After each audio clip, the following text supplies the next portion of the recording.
allons parler d'un sujet qui place une fois de plus le royaume sur le devant de la scène internationale. Les ressources minières stratégiques du Maroc, mises en avant dans une publication récente du magazine scientifique américain, Daily Galaxy. Ce dernier a dévoilé une carte mondiale des ressources minières critiques, qui recense les principaux gisements de minéraux rares. Parmi les zones stratégiques figurent la Chine, l'Afrique du Sud et le Maroc.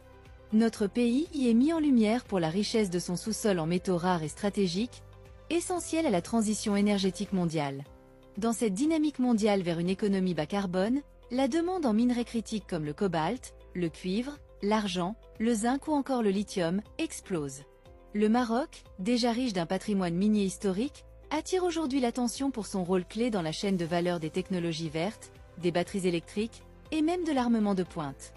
Le cobalt, par exemple, est extrait de la mine de Bouazer, près de Ouarzazate, l'un des rares sites de production primaire dans le monde.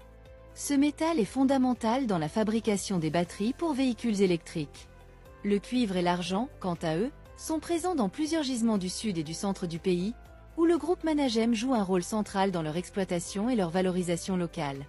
Sur le front des phosphates, le leadership mondial du Maroc est incontestable.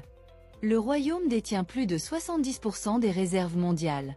Ces ressources, exploitées principalement par le groupe OCP, sont vitales pour la production d'engrais, et donc pour la sécurité alimentaire à l'échelle planétaire. Daily Galaxy souligne à ce titre l'importance géoéconomique du Maroc dans ce domaine. Autre atout en devenir, les terres rares.